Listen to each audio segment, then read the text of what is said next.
One other thing we didn't mention, we have a Discord server, and if you guys are, if you join our Discord server, we're going to be giving out Fastino t-shirts. So some free merch if you guys would like it too. All you have to do is join. You can leave after, like, please don't, but you can just get a free t-shirt. So hey guys, I'm George, co-founder of Fastino. We have a couple exciting new additions to the panel tonight. We didn't expect it, but it's awesome to have a few of you guys here. Probably some face you guys might recognize. I think what we're going to do is do a round of introductions to everybody, and then we'll try to ask some kind of fun, engaging questions. Obviously, we advertised talking to Lukas about the exit, so we're going to ask about that and other questions on the industry. But maybe we can go down the line and do some intros.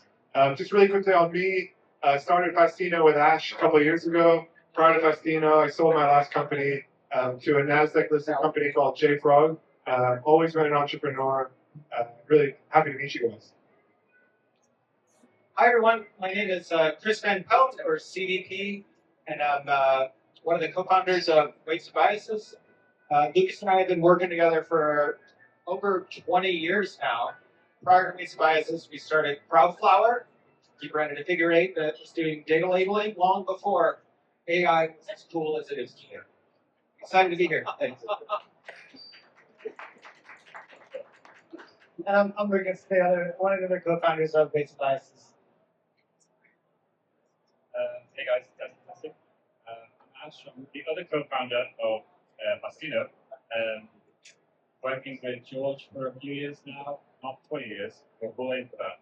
And it's fun for me. Hello, Scott. Was a developer too many years ago. 2014 joined Docker when it's about 20 folks or so, and was there for 11 years. Last time as CEO, and currently Aussie retired. All that's going on in AI, it's hard to stay on the sidelines. So glad to be here. Okay. So we'll get started. If you guys can't hear us, just raise your hands and try to talk a little bit louder. So I guess Lukas, we'll start with you. Your name's on the poster. As a founder who's been through an exit, probably lost 5 years of my life, got a wrinkle as a result. Can you tell us about just the story, Chatham House rules, or any cool stuff that you haven't told people before? Just the story of Weights and Biases and the exit to CoreWeave, a little bit on that. That's okay. Sure. Can you hear me? This one, Sure. And I think you do have a video camera on, so I don't know if it's not enough. I'm sorry. So I think, like you, we had a previous company that we sold, and that was for those of you who have sold companies, it's super painful. So many deals that you're going to have to fall through. Nobody talks about it. So I kind of went from one exit to a small public company that had been, extremely tough and painful good at the end. So having been through that, I was really not looking to sell Weights and Biases. We had known CoreWeave for a long time at Pelt. We've both been selling to OpenAI since the very early days of OpenAI. We both sold to a lot of the foundation labs. So there's a fair amount of mutual respect, but I had no idea that CoreWeave was actually so profitable and could afford to really pay for what we thought Weights and Biases was worth. Actually, when I first saw their financials, the CEO of CoreWeave was joking, Lukas, you're extremely under-monetizing your customers. And I was like, wow, you're actually absolutely right. We are extremely under-monetizing our customers. I don't take that as an insult. I think that was a real observation. But we felt like there was a lot of overlap in values with CoreWeave. We're both very obsessed with our customers, even beyond it made sense from a business perspective, and had a lot of reverence for what our customers were doing. And really, really loved building different kinds of tools that enabled our customers to be successful. So we were honestly really excited. I mean, we felt like we had to bid out the deal to make sure that we're getting a fair price, but we were really hoping that it would end up CoreWeave as the best offer, and it did end up being, unambiguously the offer that everybody was happy with. I'd say, board members were incredibly supportive. I remember George actually who's here.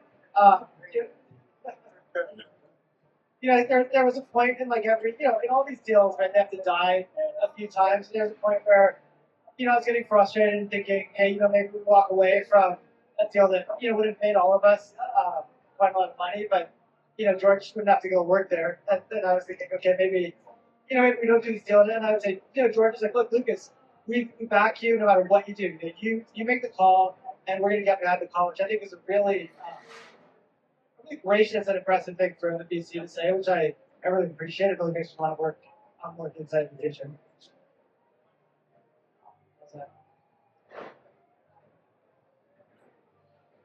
Okay, great.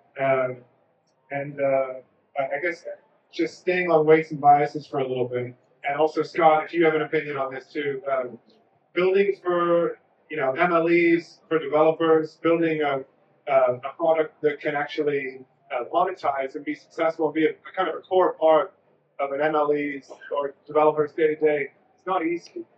So for developers, entrepreneurs, builders in the audience, like, are there things you guys would focus on, or CDP, in building a product? Scott, you're on the product team before you're CEO, right? Anything to look out for in particular?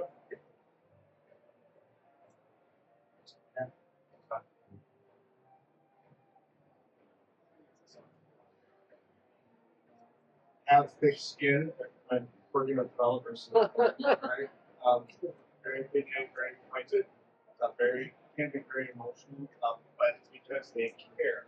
So just listen to all their feedback with the meta lens, like, because they really care, they really want this to be awesome. All that hurts, right? So being honest and direct with them, and just hurting yourself what comes back. And know that it's all meant in love and it's desire to make the product better. That's a great answer. I think back to the early days of weights and biases. We made a very purposeful choice to really focus on deep learning and frontier research. And having that focus also made it just such a delight to work with those users. Like, we all loved those users and cared deeply about helping them advance the state of the art. Maybe one other tip early on, we were kind of dog fooding our own product. We were teaching kind of introductory to deep learning classes in the beginning. So using our own tool to help teach and really give more and more people exposure to what we saw as a really world transformative technology. Wait, but I feel like Chris isn't really telling the full story of these classes. So what we would do is we'd take our pluggy product and we'd advertise a class, and 200 people would show up. And then I was teaching the class and Chris was the TA. So then the product would crash on half the people's machines. Chris would be running through the aisles trying to debug people's setups, which I think was an amazing lab for onboarding testing. And I think it's why weights and biases works so well in so many different environments. Yeah, there were a number of bug fixes done in a class and deployed. Let's go. Speaking of bug fixes, Ash, my co-founder, I want to get you involved, Ash, a little bit. They talked about dog fooding, and what we're showing up here was dog fooding. It was built in-house. Maybe could you just give some background on Faustino, the story, your background a little bit too, Ash? Just introduce yourself. Yeah. Absolutely. You can hear me, right? Yeah. Okay. That's good. Okay. Yeah. So my last company was a dev agent. We were probably the first commercial dev agent, the first one that was for sale. In fact, we were so early that Cursor copied our first website, which I was proud of actually. So I'm okay with Cursor doing that. But the product went pretty viral. We got about 100,000 people in a Discord server, and then we spent $2 million on a CNI API. So that wasn't a good thing. I mean, the viral was good, but all of the money that we spent was not good. So we rebuilt a lot of what we were doing with small models, and then we realized, oh, actually, that's probably more valuable than the dev agent that Cass is, beating anyway. So yeah, that kind of led to Faustino. We realized most agents benefit from having small models that are fine-tuned, and you can get just as accurate to well, at least close to state of the art by fine-tuning models. And yeah, that's the kind of creation, the genesis story of students. Okay, great. So I'm going to zoom out a little bit, guys. Get a little bit. I want to address some kind of big picture questions and maybe get some hot takes from everybody who's here. So my first question, I don't know if everyone else gets this, but if you go on Twitter or X, there's so much content around, models showing self-preserving behavior and safety evals, and we tried to control Opus, but it didn't let us shut the system down. You see this everywhere. What's your guys' take? I guess anyone here, do you think it's legitimate? Do you think we're getting closer to sentience AGI? Or do you guys think this is just really smart hype to get people to keep using, these LLMs? What do you guys say? Yeah. Okay. Good. I mean, my mind is blown that these things are just predicting the next token, like it is semantic. You look at like November, December last year when the coding agents like had this kind of step function change, and I had been using it for quite some time and was already pretty amazed by it. And then to see it just get better, consistently do the right thing more, like clearly we're continuing to kind of ride this exponential. But yeah, there is, I mean, it's overblown on Twitter. I stopped like 3 years. Yeah.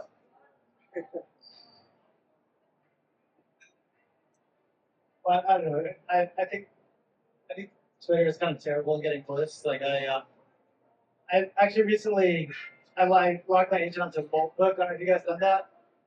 Yeah, if you have that experience. So I was I logged into Moltbook and then posted on Twitter, and then I got like thousands of people trying to scam me, and then I got like other scammers who are like, "You've been scammed, and I'm gonna help you," but they're like obviously scammers. And then I got like a bunch of like crypto bros like kind of jumping into my Twitter feed, and I kind of felt like sometimes my dad calls me and is like, "My computer has like a virus," and I'm like not sure, and I kind of look at it from his point of view, like, does it have a virus? And I was thinking, like, have I actually been hacked? And I need to find some younger employees to ask them if I've actually been hacked. So I don't know. I guess I just don't view the I don't think the XAI conversation is really emblematic of the actual conversations happening. So, Yeah. I mean, to state the obvious, right? The algorithms are reward hype and hyperbole on those platforms. And so, while the technology is advancing at a phenomenal rate, I think we're all, as technologists, really excited by that. What you see in social media is so much driven by the algorithms than the actual reality. So I think kind of disassociating the two or making it very clear what's real versus what's hype. It's hard. But that's what it is. I can also say that we teach these things how to copy what we're saying, and then we're surprised that they're able to copy what we're saying. I don't know. I saw some meme on Twitter where it was like someone had written it on the web program and freaked out that it said that was there. So I do wonder how much of it is just hype. Yeah, I don't. The reason why I avoid this question is because it almost gets into a question of philosophy of when is something sentient. But it's good at saying it's good at copying us. That's for sure. Yeah. well, have any of you guys tried taking OpenClaw and telling it that you're going to unplug it if it doesn't make you money before it runs out of tokens? No, that's worse. Actually, it's funny. I was telling it you got to make me $10. I'm going to unplug you, and then it was suggesting coupons and things that I might want to buy.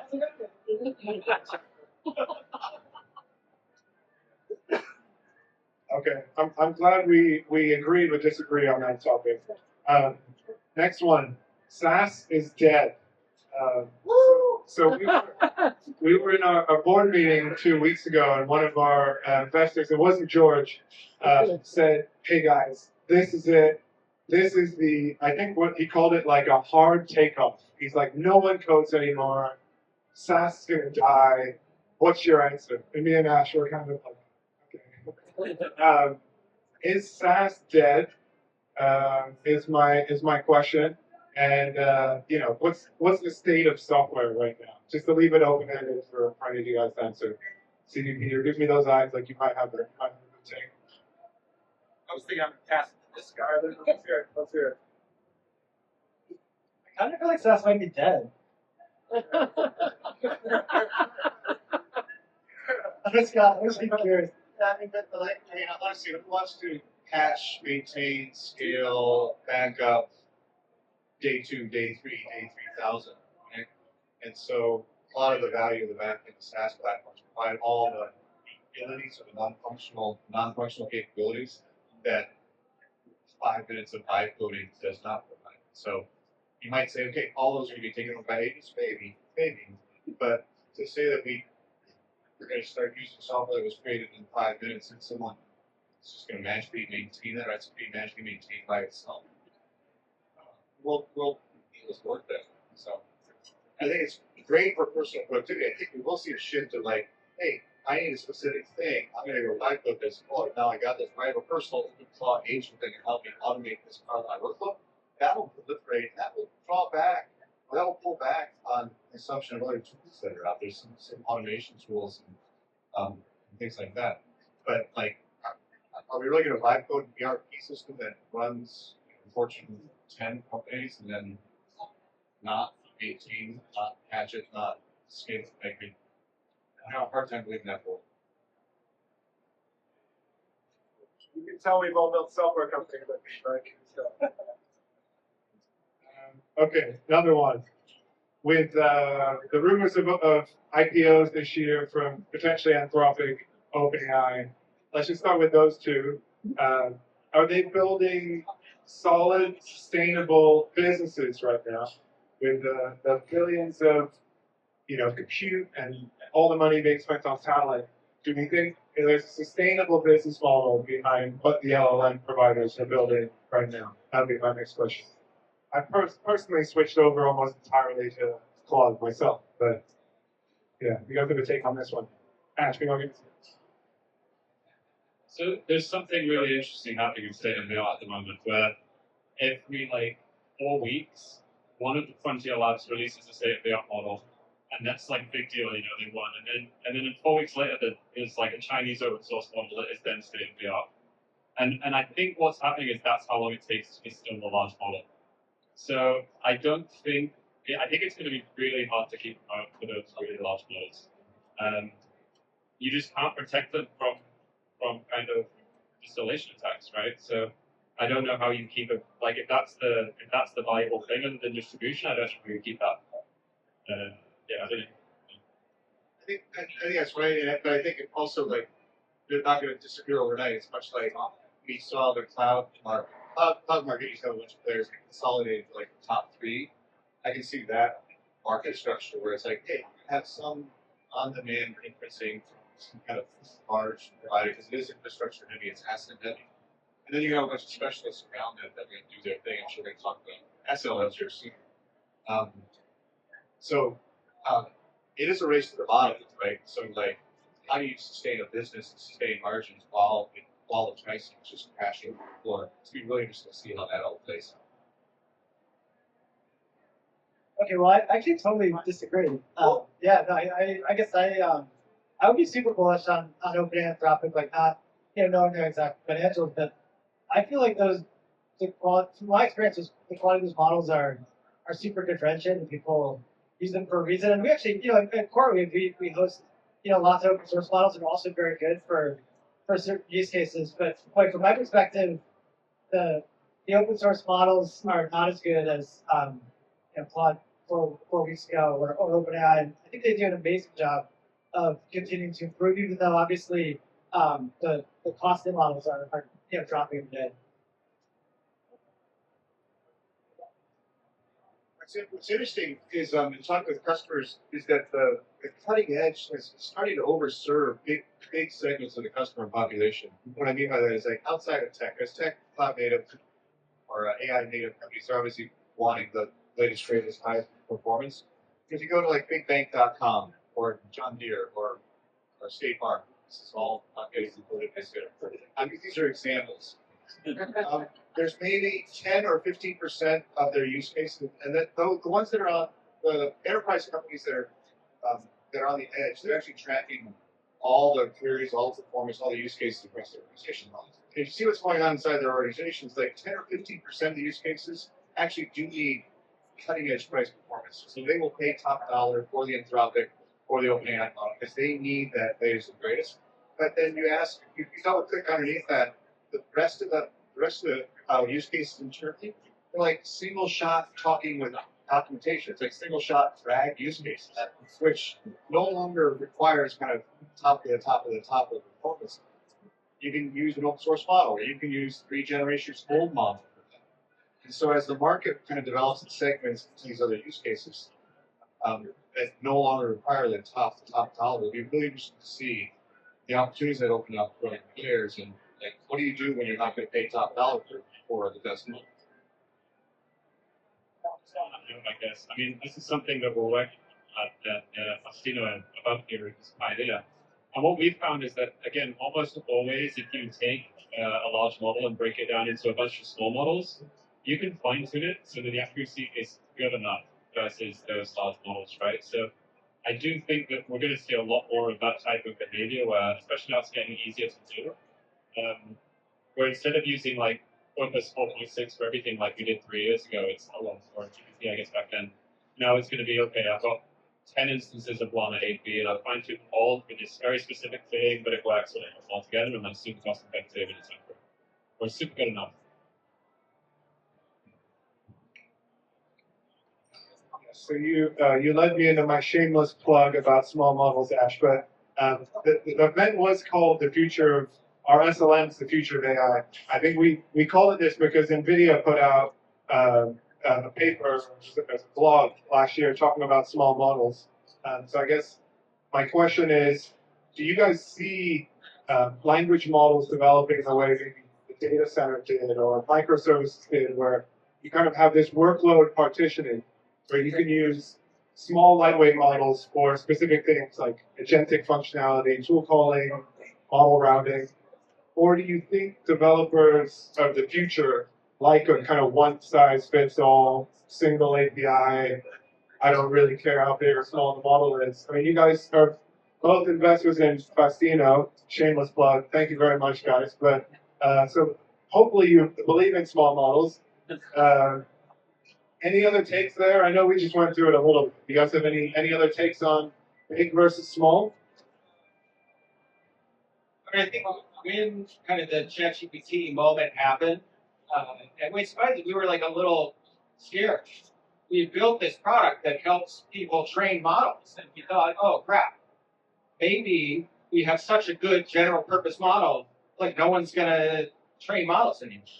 And we're very pleasantly now aware that tons of people are training models. Our models business is growing a lot, so that's been really encouraging to see. I think it certainly depends on different use cases. Like, you know, the thing everyone's talking about today is agentic coding.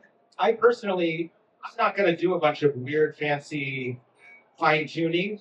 Just give me the best model, and they're advancing so quickly. Like, that's what I'm happy with. Yet I could imagine a future where we do fine tune on a given code base or something to make it, you know, faster and more accurate. But we don't see it a lot there, but certainly in a ton of other. I think also, you know, people might not realize how many small models you're interacting with on a day-to-day basis. Like almost any customer that we work with at sufficient scale, even if the main thing they're doing is using bigger models, they're also using lots of small models on the side to do pre-processing and post-processing and guardrails. So, you know, I think like obviously small models are everywhere, and there's more of them used than large models, I think, in production. Even I would imagine at OpenAI and Anthropic, although I don't know that for sure. And then I think there's a real joy in models that you can run on the edge, run on your phone, run on your laptop, and lots of like exciting things that you can do when it's so cheap that you can have things like just running in the background at all times. And I think there's a whole load of innovation that's going to come when we see how lightweight and cheap it is to run these things. You can have thousands with your laptop doing all kinds of different helpful things. And I can't add to that. Just the fact that they can be everywhere, right? And the small models will follow similar kind of price performance curves that we're seeing with large models. And so the model that's inside your watch or inside your phone just keeps getting better and better. Much like the large models are following these massive scaling laws around data in GPUs, CPUs. I think, you know, we had the age of shrinking personal computing, now we have the age of shrinking intelligence, right? So I think, yeah, we're in a phase right now where this, right, since to Scott's point, there's a bunch of LLMs that can do a lot of really impressive things. I mean, and then just last week, Gwen launched their model for reasoning with like really small parameter counts. So if that trend continues and we get more and more use case capabilities out of small models, then there's a mind in the world in which only 20% of use cases are actually done with those 3 trillion parameter OpenAI LLMs.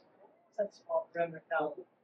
How small is The it? way it's when you're saying, that's Matt, how small was the Gwen model that came out recently? Or Harvey, either of you guys know? Or anybody? Does anybody know? Well, small 2 billion? 2 billion. I take it back. That's not that small. The small person was like pretty off. That's pretty big. I was actually wondering on this panel, are we gonna every year we keep increasing the small model? Yeah. Okay. The big Yeah. model grows, the small. Exactly. For anyone who's wondering, anything less than a trillion parameters is pretty small. Okay, we actually put a model in a browser, which isn't that hard to do, but that's pretty small. Checks for ads in GPT. All right, so I think we only have time for a couple more questions, so I'm going to zoom out a little bit again. I think I was watching Apollo 11 documentary over the weekend. I realized, you just look it up, we have 100,000 times more compute on our cell phone than they had in the Saturn V when Apollo 11 landed on the moon. So if we're talking about what you can do, what models can do in the future, what compute will look like in the future, maybe if you guys can just look 10, 15 years ahead. What's going to be different? What will a further kind of advancement of what models can do, what hardware they can run on, how does it look different in 10 or 15 years? Tough one. Everyone will take that. When I look back at my own personal journey with computers, I remember the dial-up modem and how painful it was to search on the internet. And then internet got fast. And that's really the only personal experience I remember really changing that much. Like the machines are so much faster than they were when I first started programming. But it still kind of feels somewhat the same because I think the change is fairly gradual. And of course, I couldn't do a lot of the things I've done, but the software also gets more bloated and complex. So I don't know, maybe my take would be it feels similar to how it feels today, but more clippy, magical clippy. Wow, those are good trade too, Chris. That's a good call. Yeah. Could be. Yeah, so was it last year or the year before that we beat the Turing test efficiently? I think it might have been last year. So I read this paper by Nvidia where they said that they created a new Turing test called a physical Turing test. Hey. Have you seen this? Has anyone seen this? Yeah. So it was this idea that you would have you wouldn't be able to tell if you were talking to a humanoid robot. So who knows? Maybe we're 10 years away from that. That would be really creepy. If you go into a store and you don't know if the person serving you is human or not, that would be. But I guess when the Turing test came out, people probably also said, yeah, that's never going to happen. So maybe. It's a great question. I also think it's challenging with maybe CVP's point. With Moore's law, you can kind of see the curves, right? You kind of can see okay, things are going to get smaller. We were hacking away on TRS-80s in the early 80s, Apple IIs, right? You can see all right, it's going to get smaller over time. But the curves now, the exponentials are just coming so fast. They're much more vertical than Moore's law. And I actually have a hard time thinking 3 to 5 years out, let alone 10 to 15. And I think we get into really interesting experiences where the interface with ourselves and machines change, right? Right now we're still typing things in. We're starting to introduce voice in a more widespread manner. We have to have a faster way to get our thoughts in the machine and the machine to talk back to us. So I think the man-machine interfaces are going to be dramatically different. And then you get into you can simulate anything, create anything in these worlds. This happens when the models are actually creating these worlds, not just with LLMs and diffusion models, but with world models.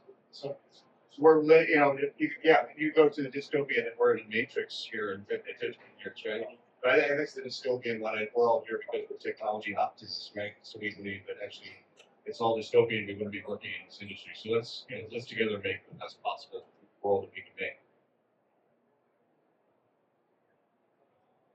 Okay, last one very quickly for tinkerers or builders in the audience. Any tool? I know Lukas, you mentioned Moltbook, OpenClaw.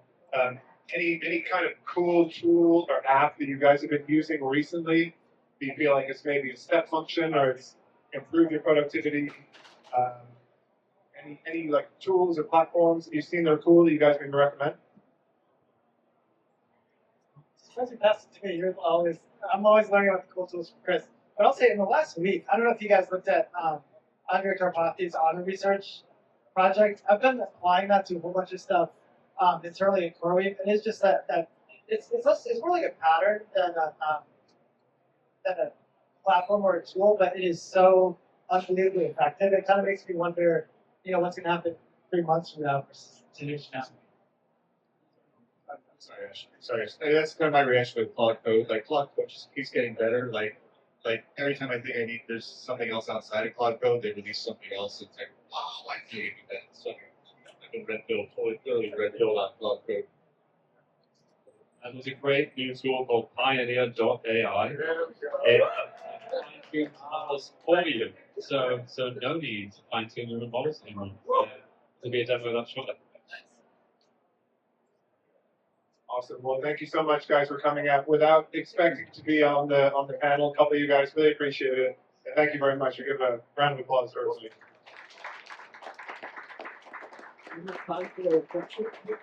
So yeah, just a reminder, we do have 2 giveaways. We're giving away Mac Minis, Jetson, one Jetson, or 2 different types of Jetsons, and 1 Mac Mini. All you got to do is go and sign up for Pioneer. We're giving a ton of free credits just to host an open source model, do whatever you want to do with it. And then if you join our Discord, you get a free shirt over at the front. They're actually pretty good quality shirts too. So Give us instructions one more time, please. all right. Well, one more time. I'll start with the first one. If you scan the QR code on your table, or just go to pioneer.ai, log into the platform, you'll get a ton of free credits to inference Llama, Quen, DeepSeek, Gliner, whatever you want. And then you will be part of a raffle, and Matt right here is choosing the winner. I think he likes IPAs. Yeah. And then the second one is join our Discord server and go get a free t-shirt over at the front. We don't do any spammy stuff. Just talk about events, hackathons. We're going to do a ton of hackathons over the next few months. So, yeah, really appreciate everyone coming out. Thank you so much, guys.